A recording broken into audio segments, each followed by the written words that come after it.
I'm Dr. John Stover, and we'd like to welcome you to the Kincade Fire Recovery Town Hall.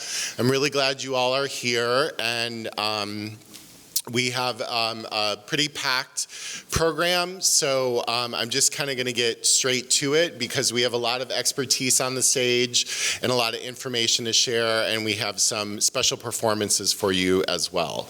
So I first of all just want to tell you how appreciative I am to be here. I've been in this community for 3 years, and each year it seems now we go from summer to autumn to fire season to winter. And these cycles are not normal, but they are becoming more persistent. And I think as a community, it's important to come together and take stock of where we've been and where we're headed. And so the first thing I want to do is I want to celebrate the fact that as of this morning, the Kincade fire is 84% contained. So that's good news. That's great.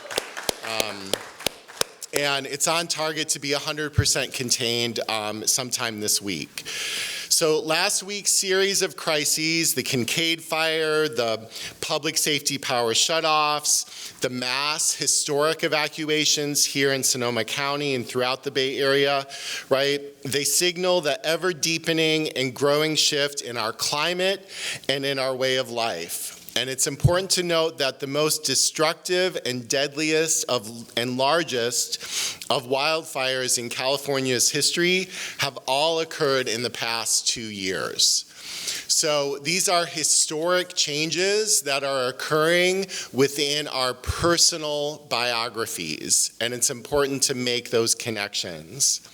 Fires continue to burn across the state, both here in Northern California and Southern California, and the struggles we face going forward are only going to deepen in the immediate future. And if you know about this book, Falter by Bill McKibben, you know that all too well, and I highly recommend that we all read this book, and we're actually reading this book in Social Problems right now. So this means how we come together now to make sense of these challenges is more important than ever. And so to that end, we've gathered together today some of our local experts to help us take stock of where we've been, but also where we're heading.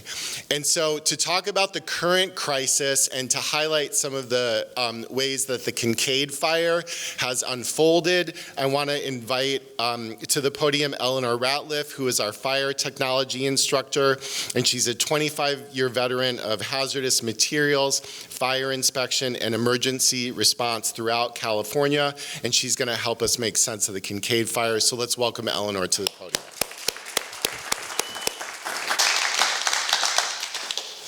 So I just want to check my mic. Sounds like it's working okay. Thank you for everybody for coming. Thank you for having me. I retired in 2015 from Sonoma County Fire. And so a lot of the folks working on this fire and commanding this fire are close friends of mine, people I worked very closely with. I try to have my thoughts very well organized. There's just a large volume of data, so I want to discuss it a little bit so you have the facts and some of the inside scoop on the fire. If you remember, the week the fire started, we were on alert as to whether or not the college was going to be open because of the power and all of that. So Wednesday night, the 23rd, the power was on, and I was teaching at the Public Safety Training Center in Windsor. I got out of class. It was about 9:30, and got on the highway to head back to Santa Rosa and noticed command vehicles going code 3 up north. And I was like, oh no, something's going on up north. When we have a red flag warning, do a lot of you know what that means specifically? It means high fire danger for sure, but specifically it means very low humidities, under 20%, high temperatures, critically low fuel moistures, so how dried out the trees and the grass and the shrubs and all that, critically low fuel moistures. On top of that, we had forecasted very high winds. And how many of you were in Sonoma County for the Tubbs fire, LNU complex fire? So we've been through high winds before, and they're no joke, right? They're pretty scary. The top winds up on the peaks exceeded hurricane strength. Hurricane winds are 75 miles an hour. We had 93 up on the peaks. We had sustained winds of 30, 40 with mini gusts averaging in the 70s. So I live in Santa Rosa. I didn't feel that level of wind. And in fact, I'd look out, oh, well, there's no wind. What's everybody talking about? But there was a lot of wind up on the peaks, and that's where this fire started. So the fire started up on John Kincade Road. The fires are named for where they start. And so immediately when we get a report of a fire on an address, they'll dispatch, REDCOM, which is the Redwood Empire Communication Center, dispatch names the fire. And so it immediately got named Kincade IC. IC is for command, incident command. So a friend of mine who is a CAL Fire Battalion Chief, Marshal Turbeville, and he's the chief of Geyserville, was first in command of this fire. So when I got home from my night class, which is usually, my time to decompress about 10 and chill a little bit, I have a fire radio at home. And so I turned it on, immediately heard Marshall and heard conditions up there and knew that this fire was going to make a run. And that first night, it did make a run towards the town of Geyserville, and Geyserville got evacuated that night. Geyserville, anybody familiar with Geyserville? Small little community, but hundreds and thousands of people live in this area. With the fire, if you look at your incident report, and any incident in the state, you can find these by going to the CAL FIRE website. So we know in this fire we had 374 structures destroyed. Of those, 174 were residential homes. Most of those happened that first night. Most of them that did happen that first night were up in the area of the origin. So John Kincade Road, Red Winery Road. The other thing up here is we have the geyser power plants. Are you familiar with that? That's critical infrastructure for us. Those are geothermal power plants. There's about 6 or 8 of them up there, and that's where we get our electricity, from those power plants. So anyway, the fire moved south and east.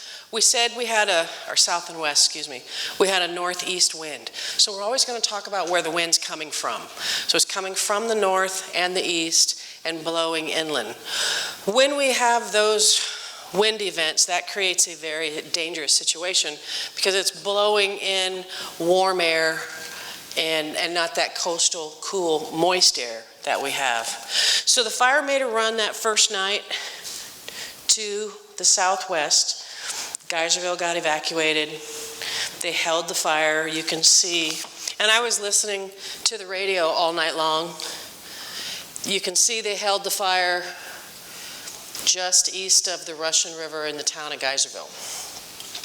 Out in this area is wine region. Once we get down from the mountains is wine region and ranch region. And there's a lot of ranches, a lot of high-end homes out there. So a lot of people impacted. All of these folks were immediately evacuated, but that takes time. How many of us are immediately ready to evacuate? It takes a few minutes, doesn't it, to gather our stuff? Depends on how much stuff you want to take, for sure. Right. There was what we call a shelter deployment, which is an incredibly serious thing. 3 civilians could not get out of harm's way quick enough, and the fire made a run at them. And there were 2 firefighters there. And firefighters are required to carry emergency shelters. And what they are is looks like a big aluminum foil sleeping bag. And they get in it, and they get on the ground face down and hope that they survive. It's a critical last-ditch resort, and a lot of firefighters do not survive. Well, 3 civilians got in trouble, and a firefighter deployed his shelter. 3 people got inside of it, designed for 1, and so the firefighter did sustain some significant burn injuries. You can look on the report and see in all there were 4 injuries. That firefighter is at UC Davis Medical Center. There's 2 burn centers in the area. San Francisco, I think St. Francis is one, and UC Davis is the other. So he was helicoptered to there for treatment. He is in good shape, will survive. The injuries weren't critical, but burns are very serious and very, very painful. And burns to the hands are career-ending because the firefighter will lose the ability to use his hands at full function. So that's a concern. This response, as chaotic and as huge and as stressful as it was an amazing success. 0 fatalities, only 4 injuries to responders. We have a safety culture in the fire department where 1 injury is too many, 1 death is way too many. So we have a very, very low tolerance for and very low death, line of duty death and injury rate compared to other industry. I was our safety officer for Sonoma County Fire, and we took that very, very seriously. 174 homes destroyed. Not to minimize that, that's a lot of homes. But when you look at what happened with the LNU complex and the tub fire when we had in the thousands of homes and we had 22 deaths. The priority for fire departments is life, property, environment. We're not going to try to save property. They're not going to try to save the environment. They're not going to do any of that as long as there's lives to save. So these early evacuations that Chief Turveville called saved lives. It potentially saved firefighter lives. It allowed firefighters to get in and do their job without having to worry about protecting people because people were able to get out of the way. Throughout this event, if you remember, they staggered the evacuations. How many of you got caught up in gridlock? Anybody? How many saw it on the news? It was looking pretty bad. I didn't get caught up. I did have to evacuate, but if we'd evacuated everybody at once, it would have been quite a evacuation disaster. This went fairly smooth. It was as it was needed, right? Geyserville went first. A couple days later, when the fire moved south, it threatened the city of Healdsburg. You can see how close it got to the city of Healdsburg. It got down to the city of Windsor, right up to the edge. Oh, you still with me? Right up to the edge of Windsor. An incredible show of force. Over 5,000 firefighters, mutual aid from all over the state, mutual aid from all over the western United States, the states around us, and the air attack was phenomenal with large and very large air tankers. Has anybody managed to see one of those drop? It's quite impressive, if you can see that. Also during the incident, and one of the things we worry about is spot fires, and and other starts. We had another start on Saturday at Spring Lake in Sonoma County, at Annandale. And the priority when you have air attack is a new fire takes priority because they're working. If you look online and found the air attack maps, it looks like scribbles because they were circling all day, making drops. But when there's a new fire breakout, they'll leave that fire and go put it out. So a very large air tanker, which is the big 747, was able to fly over Santa Rosa and make a drop at Spring Lake and Annandale and put that fire out without any spread, which was pretty miraculous. Some of the things we use in Sonoma County, we use throughout the state, throughout the nation. We use an organized incident command system. And CAL FIRE brought in an incident management team. So it's already a team that's in there ready to go. Boy, time flies when you're speaking. So I just want to say that some of the differences between this and the Tubbs fire, we had warning. We were better prepared in the fire service and in our communities. It's a great credit to our communities to do that.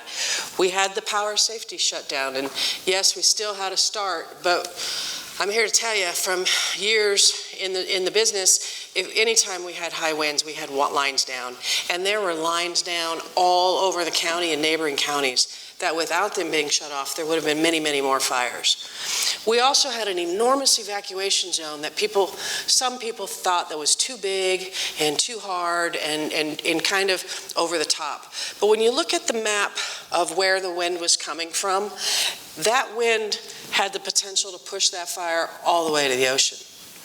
I mean, when you look at what could have been versus what was, the fire service and the sheriff's department, local law enforcement, and mutual aid, fire and law did an unbelievable job. Probably one of the most amazing jobs I've seen in 30 years in the business.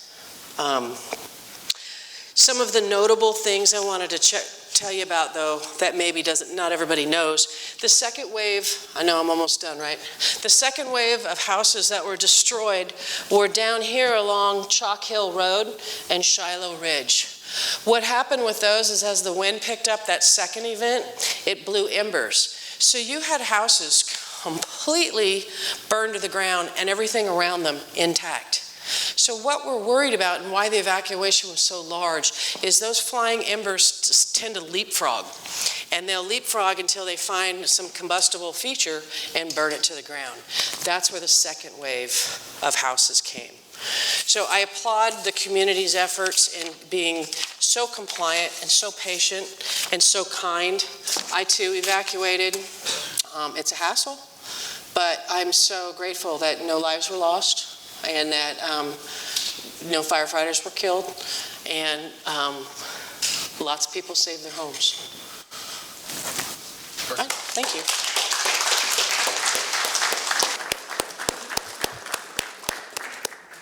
And if folks have questions to follow up with Eleanor, she'll be around after. Next up is Dr. Amanda Morrison, who's the director of our House Intercultural Center, and she's going to talk about some of the different ways that these disasters hit us in unequal ways. Dr. Amanda Morrison.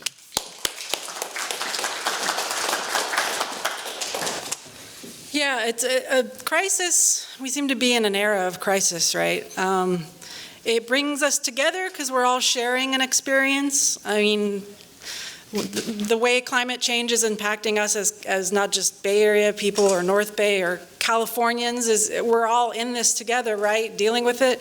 But at the same time, when crisis hits, you see really clearly that it doesn't impact everyone equally, right?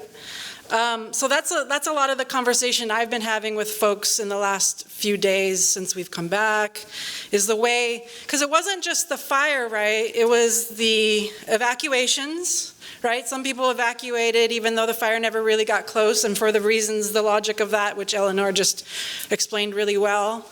But that's incredibly disruptive and scary and stressful. And then also the power outages, right? Those are big factors that affected all of us. And then there's some ways that I think in some populations that is a kind of consciousness raising thing of like, those factors, all three impacted people unevenly, right? I mean, the statistics for how it impacts us as a region and a state is we've experienced 23,500 wildfires in the last 3 years in California. So this is the impact of climate change, right? I'll just say this, I've always been a social justice kind of activist, but it was usually around anti-racism issues, and I kind of ignored environmental things, and now I'm like, oh-ish. This is, to me, it's like, we're living through the time when we really viscerally are feeling, what we've done to the environment, right? The fires have burned over 3.5 million acres across the state, and it's cost taxpayers and homeowners over $600 billion.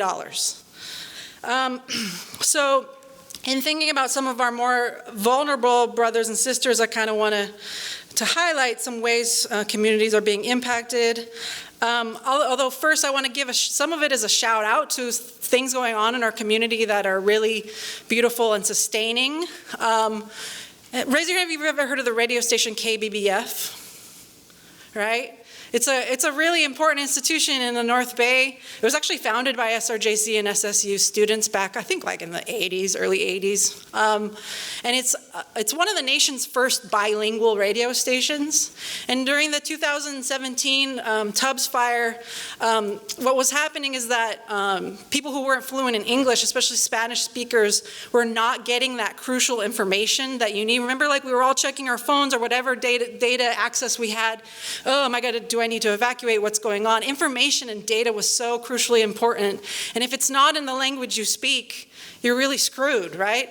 So KBBF really stepped up because the Red Cross, this was 2017, all these kind of institutions weren't quite prepared fully with bilingual information, and then kind of stepped up and things improved. But it was that radio station who broadcast all that crucial information. So I want to give a shout out to KBBF. In particular, there's some broadcasters it's all volunteer run, and folks who run some of those shows during, this past week or two as well, some of them are from our own community, like Rafael Vasquez is one of the DJs on KBBF who was up all hours giving bilingual information. There's also a show that is, I think it's called Radio Indígena, and it's run by Julio Soriano and Herencio Peña Lopez, and they broadcast in 3 or 4 languages: English, Spanish, Triqui, Mixteca, and sometimes even other indigenous speakers. Because a lot of the farm workers and migrant workers and day laborers in our community aren't actually even fluent Spanish speakers. They speak indigenous languages from Mexico. So those are amazing contributors to our public safety and public good. So if we think about it, folks who are low income, disabled, elderly, I know I was keeping an eye on my 85-year-old dad, day laborers, migrant farm workers. Often it was expensive to relocate, right? A lot of us were going, I was privileged not to have to do this, but a lot of folks were getting hotel rooms, right? And Airbnb. Remember Airbnb, they offered some free or low-cost discounts or something, but they were also turning away families of more than 4. Our colleague here, Elias Carreño, experienced that directly. They turned away his family, so they had nowhere to go. So I personally think there should be some pushback with some of the way that some private entities dealt with the crisis. Also let's think about workers who really can't choose to shelter indoors. Their livelihood depends on being outdoors. Again, migrant farm workers or farm workers generally, utility workers, construction workers really can't, have a harder time finding the shelter when the smoke and the air conditions are really poor. And folks living paycheck to paycheck, which is a lot of us, right? Missing work that past week is a big issue. It's something people are struggling with a lot right now. That missed work from last week has a profound hit when you're just living kind of hand to fist, right? There are some funds that have emerged. Some of them came up 2 years ago with the fire crisis that we can contribute to help support and get people through these kinds of times of economic crisis connected with environmental crisis. One is the Unity and Community Fund. That's Corazon Healdsburg, the nonprofit, is organizing that fund, so you can donate. There's also the Indocu Fund, which I think raised over $1 million. That's through North Bay Organizing Project and the Grayton Day Labor Center, as well as the Indigenous Healing and Language Justice Fund. That's Julio Soriano, one of the KBBF DJs, helped get that going. That's to fund wellness programs for vulnerable populations in our community. And also, I wanted to do one more shout out or acknowledgement. A lot of the firefighters, especially some who saved homes along Shiloh Ridge, were incarcerated people. And I think they earn like $2 an hour max. And so there's a conversation afoot about how they can maybe enter into the workforce when they've served their time. And that's kind of an issue these days because they can't get EMT certification with a felony. And so that's kind of an issue that's up. But I want to just acknowledge the many people who are incarcerated and who are fighting our fires on the front lines. So thank you.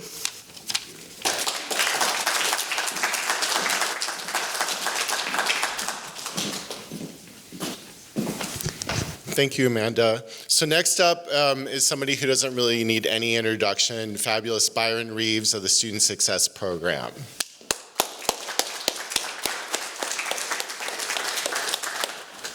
I needed an intro. I guess my time up here is really to talk about, now that we're back, really directed at students on how to be successful. I only have a few minutes, but when I was asked to speak, I think something that is important is for us to realize that now that we're here, now that we're back, that we get to own our power. This is a really crucial point in the semester, a really unprecedented time in our lives. And so the stuff that we can't control, I think we have to start taking control of, right? And as students and faculty and staff, I think we have control over what happens when we're here, right? The ability to think about what's ahead of you and do something about it, right? most students start with a goal. And I always say you guys are really amazing at time management. You guys are really amazing at being what you are, students, right? But it's when things happen, how do you react? How do you bounce back? How do you find the resources in order to help you continue to reach that finish line? And so today, I would just like you to own your power, right? The power goes out. We can't control what happens with P&G, right? Or PG&E. But what we can control is what happens when we get into the classroom, when we go home, right? And what we do with our actions, okay? Using resources around the community to help you be successful, right? And so I want us to clap once if we feel like we could own our power. Clap twice if we feel like we could own our power. So for those of you who didn't clap, you made a decision not to clap because you actually have the power within your hands to clap, all right? And so I'll try again. Clap twice if you could own your power. And so that's the same energy you need to bring to the classroom. It's the same energy you need to bring to your students, for faculty and staff. It's the same energy we all need to have in order to power through the semester. And so I want you all to own your power. I got a couple of tips for success, just in general. And so I'll kind of go through them. It's also on these papers, and so I won't speak ad nauseum about it, but I do want to say that I run a program called the Student Success Team Program, where we have peer coaches ready and trained to help you succeed and kind of look at these tips and figure out which one you need in order to help you get across the finish line and then help you reach that goal, okay? So you're not here by yourself. We are here as a family, as a community, okay? Give yourself some time to adjust. This is always a difficult time, coming back, trying to figure out where things are. Give yourself some time, okay? You even want to ask your instructors for some time, okay? Let them know, communicate with them and say, hey, I'm really disorganized, okay? Let one of the coaches come and help you get organized. Ask for support from people who care about you and who will listen. I think you're surrounded by a community of folks here at SRJC Petaluma, but in the college community in general, that really want to help you reach your finish line, reach your goal. Turn it off and take a break. Sometimes you hear about the fires, it gets over, it's consuming you. You worried about if the next fire is ever going to happen. Sometimes you just got to take a break and do something you love to do or something you enjoy. I know most of the students are on Netflix and chill, so Netflix it up. Avoid major life decisions. I think this is a huge one, right? This is not a time to be nervous and drop your course, right? Go talk to our counselor, come talk to the student success team, myself, and figure out what do I really need to do? What do I want to do here? Don't make those rash decisions when you're kind of like coming out of crisis, okay? Skip ahead. I just want to talk about 10 habits of successful students. Get organized. Don't multitask. A lot of us have 4 or 5 classes, or some of us have 2 classes, and you have a lot of work in those classes, right? You have to prioritize and do one thing at a time. Divide it up. Make sure you get sleep. Set a schedule. Take notes. Study. Manage your study space. Super important.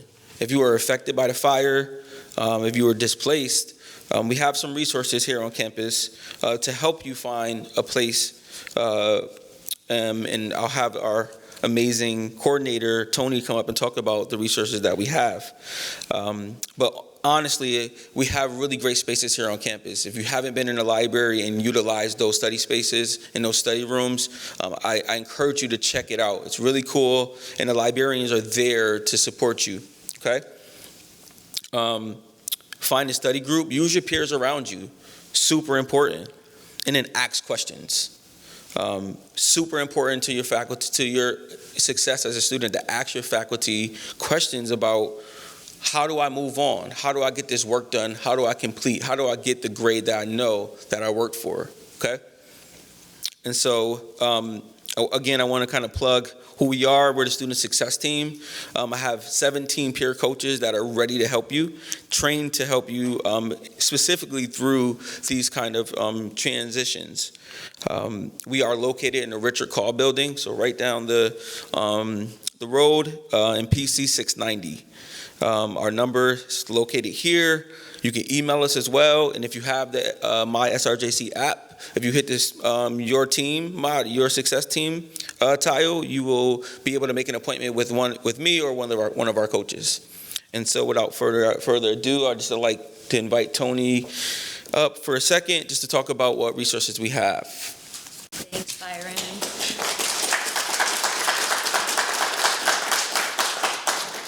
Sorry, Stover, I'm squeezing in real quick. You have 2 minutes. Okay, I'll take less than that. So the main things I just want to mention real quick, I know as far as resources go with this, we've learned a lot since the Tubbs fire as well. So especially with this fire, what most people lost was food from the power outage, from the evacuations. So I really want to stress, if you receive CalFresh and your food was spoiled, you can get replacement, you can get reimbursed for your CalFresh expenses, and they will, and then you can buy new food using that. Additionally, for everybody else, the food pantry is available to all staff and students. We are well stocked with groceries and stable dry goods, so please feel free, swing by, pick up groceries for yourself and your family. And if you're looking to refill your produce bins, today, tomorrow, 10 to 2, we've got the fresh produce, our free farmers market out in Rotary Plaza. There's some amazing asparagus out there today, so make sure you grab a bundle before they go. If you're looking at housing, definitely, I know there's a lot of federal resources if you lost your housing, if you're directly affected in that way. If you find yourself homeless, you definitely want to get in touch with a homeless entry coordinator. Our Santa Rosa Student Resource Center is the homeless entry coordinator in Santa Rosa. Down here, I can refer you to local community shelters that can also serve as an entry coordinator. And those people will work to get you entered into the system. They'll help you find shelter and really work with you as you transition back into finding a home. So those are the main resources that I really want to highlight here in my short little spiel. But outside, if you want to stop by our table, we also have lots of information on how you can get an emergency grant if you need funding to cover anything, if you lost work, wages, rent, those sorts of things. That emergency funding is available. All the food information is outside. So please stop by the table on your way out and check out all the resources that we have available for you, okay? Thank you.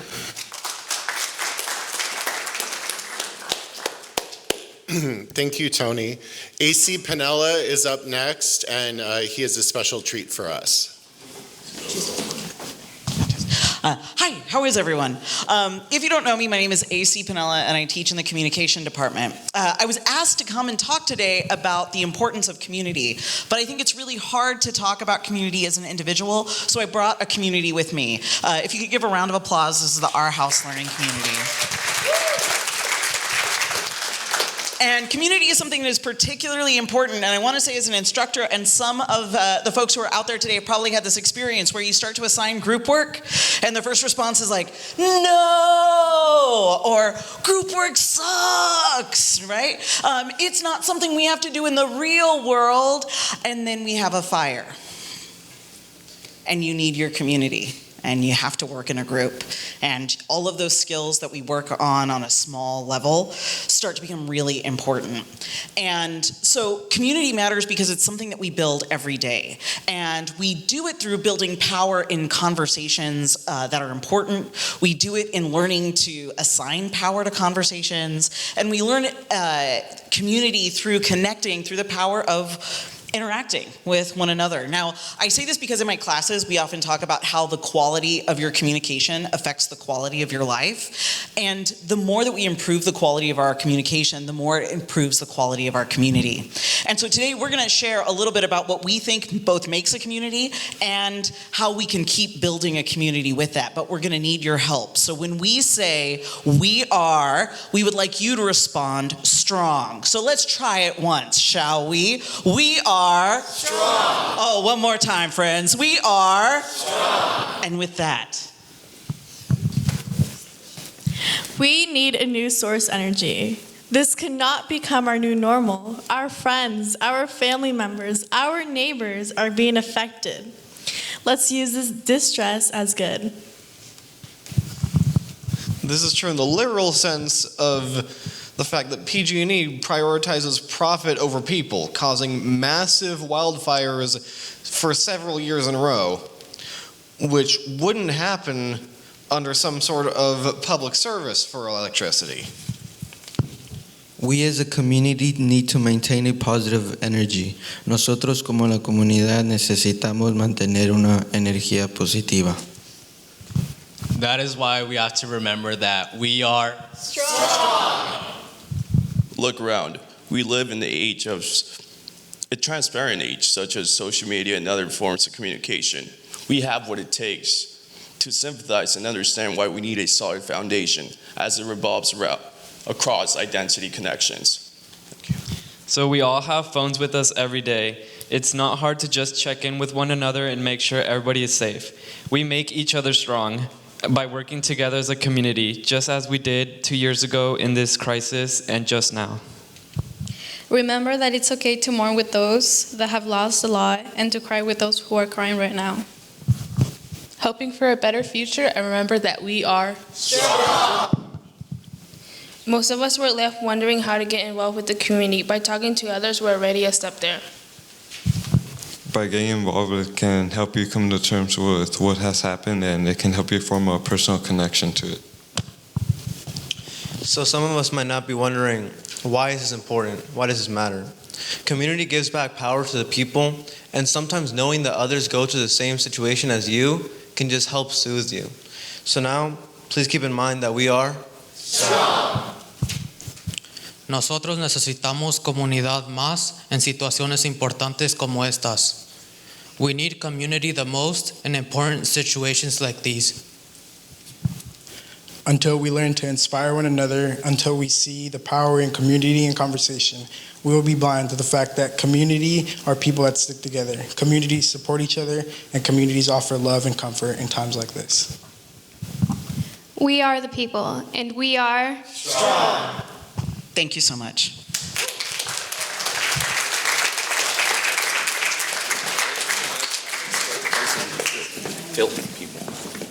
Okay, so we're going to close out our program with a little short set from Kaila Love. And then just to let you know, after this program closes out, we're going to transition over to Our House Intercultural Center.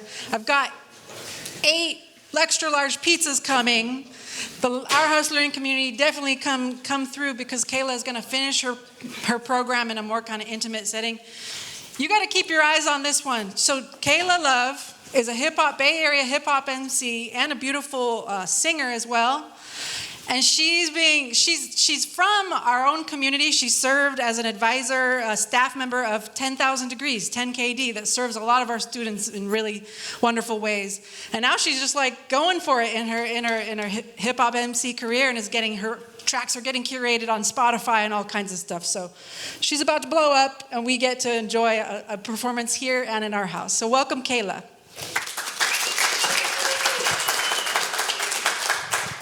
What's up? Good afternoon, Santa Rosa JC. How y'all doing today? Oh man, I'd love to know that I'm not in an empty room. If you heard of 10,000 Degrees before, make some noise. That's what I'm talking about. So in 2009, I went through the 10,000 Degrees program, and that completely transformed my life because I am the first of my family to ever go to and now have graduated from college when I got my bachelor's in political science from UC Berkeley. And I totally attribute that to 10,000 Degrees. That's why I'm so passionate about the work and the community. I'm so happy to be back on this campus where I've performed before for 10KD students. So now I get to perform for y'all. I don't have any songs that's like specific to the fire and tragedy and stuff, but I got some songs with a positive message. So I'm gonna start off with this one called Starting Now. And I wrote this song right after I graduated from college. And it tells a little bit about my story. So we got Matt over there on the ones and twos. Mr. Soundman, make some noise for him over there. Let's drop that first track, please. Starting now. One of life. Wanna fly away to the sunset. No worries on my destination, cause my wings blessed. Wanna see what I haven't before, cause I'm an Aries and I turned 24. Right now in my life, I am too bored. And a lot that I want, but now I want more. Got a degree, but my struggle's still here. My career hasn't made all my problems disappear. Gotta keep striving while I'm trying to be amazing. I'm about to be better than the old me I'm replacing. I am starting now. I am starting now. I am starting. I vow to myself that I am starting now.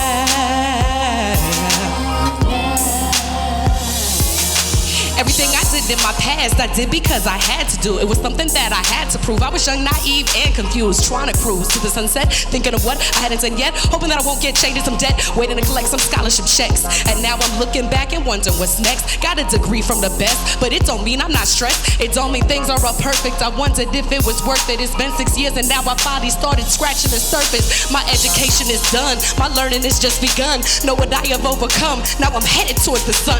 I'm attracted to the light, I am glowing from the shine. I'm in a position in my life to where I leave my past behind. I'm overcoming the curve. I don't care about what you heard. I'm knowing just what I'm worth. I'm feeling what I deserve. You are missing out in front of you by trying to look behind me. I am starting now, and so my past doesn't define me. I am starting now. I am starting now. I am starting. I vow to myself that I am starting now.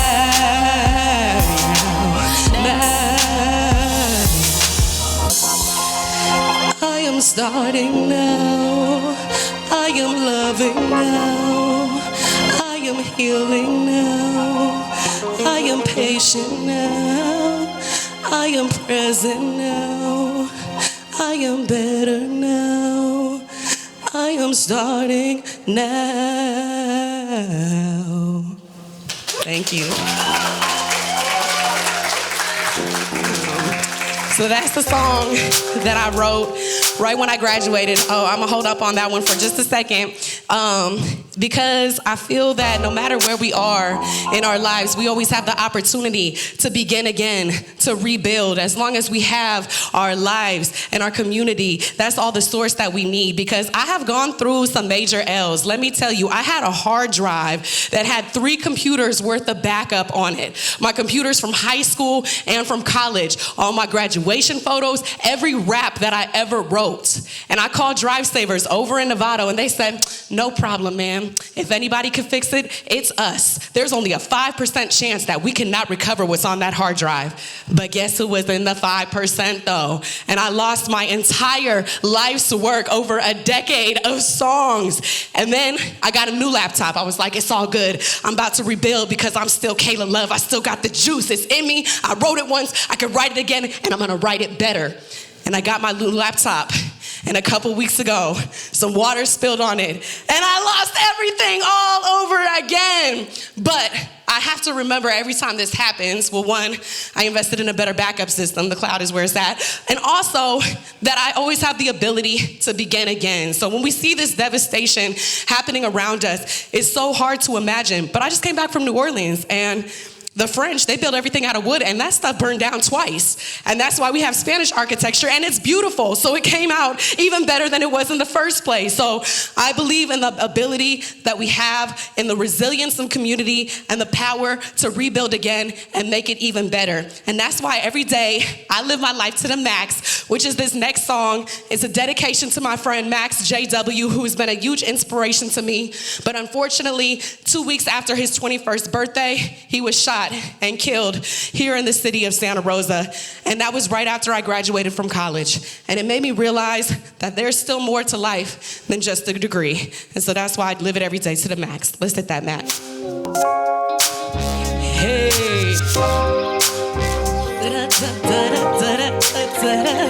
the max. This beat reminds me of my homie named Protocol. What you need, rapper beats, man, he is the protocol. Step fast on his own path, younger than me, but he didn't do it all. Never thought at 21 he wouldn't live to see tomorrow. Spitting raw, drop my jaw the first time that he battle rap. He inspired me to pick it up, and now I do the max. Dance my ass off until I gotta change from heels to flats. Keep my tongue sharp with some wisdom and a little sass. Pain changed me, and there's no way that you could take it back. Now I'm on a different path, I'm feeling bad, I gotta laugh. Searching for a reason, I gotta do more than grieving. Internally I am bleeding, finding meaning to believing. Though I still feel pain, cowards took him away, I won't let it be in vain. Every day I do it grind day. Rest in peace Regina Jeffries, Protocol, and T-Mac. Everything we do in life, we gotta do it to the max. Gotta do it to the max, can't relax till I check off every task. Do it to the max, every track, every rap. Since he didn't get to live, now I gotta do it big. To the max, gotta do it to the max. Can't relax till I check off every task. Do it to the max, every track, every rap. He didn't get to live, so I gotta do it.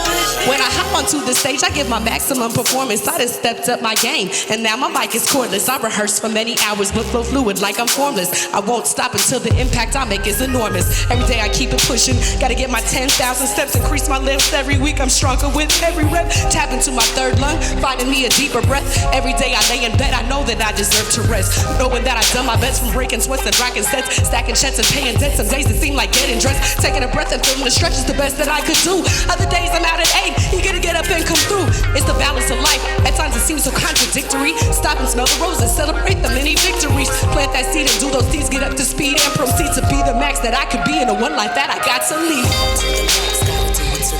Can't relax till I shake off every task. Do it to the max. I gotta do it big. Do it to the max. Can't relax till I check off every task. Do it to the max. Every track, every rap. Since he didn't get to live, now I gotta do it big. Oh, the max that I go. I know we ain't here, I know we got soul. Every day I rep and I live. I know that there's more that I got to give. Gotta do it to the max, can't relax till I check off every task. I gotta do it big. Live your life to the max every day, y'all. My name is Kaila Love, and I will be leading a session right after this in our house, a more intimate setting, doing some more songs, talking things out. I'll be doing a Q&A if you have questions for me, and just really having a community-led conversation. So thank you so much for your presence today, and I appreciate the opportunity to be here.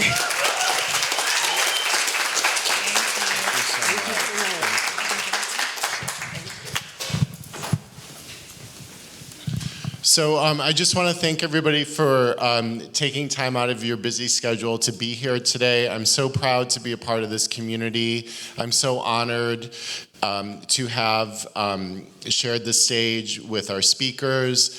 I feel really fortunate that we're able to come together during these times and to reflect on who we are and the importance of love, the importance of community, the importance of art, and the importance of social activism. So stay hopeful, stay strong, stay together.